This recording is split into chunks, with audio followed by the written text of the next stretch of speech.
Karibu kwenye habari za ulimwengu. Taarifa mpya kutoka vyanzo mbalimbali vya kiintelijensia zimeibua madai kwamba Urusi imekuwa ikiisaidia Iran kwa siri katika vita vinavyoendelea kati ya Iran dhidi ya Marekani na Israeli. Ripoti hizi zinaeleza kuwa Moscow imekuwa ikitoa taarifa muhimu za kijasusi zinazoweza kusaidia Iran kuelewa mienendo ya kijeshi ya Marekani katika eneo hilo la Mashariki ya Kati.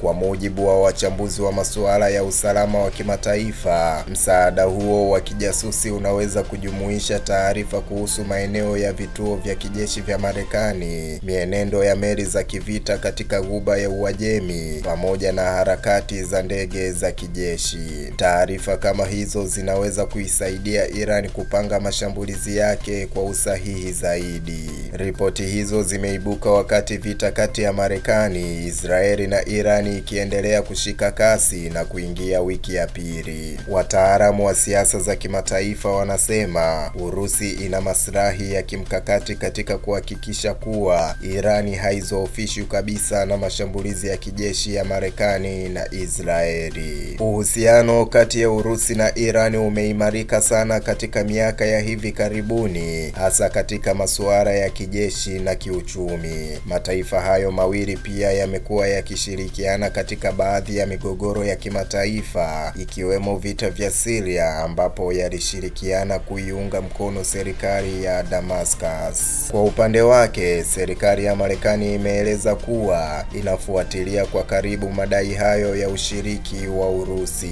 Maafisa wa usalama wa Marekani wamesema kama itathibitishwa kuwa Urusi inatoa msaada wa kijeshi au wa kijasusi kwa Iran, hatua hiyo inaweza kuchukuliwa kama kuingilia moja kwa moja mgogoro huo. Aidha, wachambuzi wanaonya kwamba ushirika wa Urusi, hata kama kwa njia ya taarifa za kijasusi tu, unaweza kuongeza hatari ya mgogoro huo kubadilika na kuwa mvutano mkubwa zaidi kati ya mataifa makubwa duniani.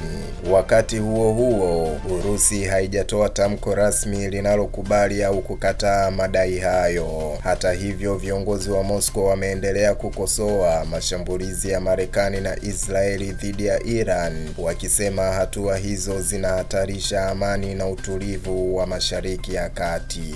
Baadhi ya wataalamu wa diplomasia wanaamini kuwa Urusi inaweza ikawa inajaribu kutumia mgogoro huu kama njia ya kuongeza ushawishi wake wa kisiasa katika eneo la Mashariki ya Kati, hasa wakati mvutano kati ya Moscow na mataifa ya Magharibi ukiendelea kuongezeka. Kwa upande mwingine, Iran imeendelea kusisitiza kuwa ina uwezo wa kujilinda dhidi ya mashambulizi ya nje na kwamba itajibu kwa nguvu yoyote itakayofanywa dhidi yake. Kauli hiyo imeongeza wasiwasi kwamba vita hii inaweza kuendelea kwa muda mrefu zaidi. Kwa sasa, madai ya msaada wa siri wa Urusi kwa Iran yanaendelea kuchochea mjadala mkubwa katika siasa za kimataifa, huku wachambuzi wakionya kuwa ushiriki wa mataifa makubwa unaweza kubadilisha kabisa mwelekeo wa mgogoro huu. Mimi ni Isaac Samuel na hii ni Vision TV.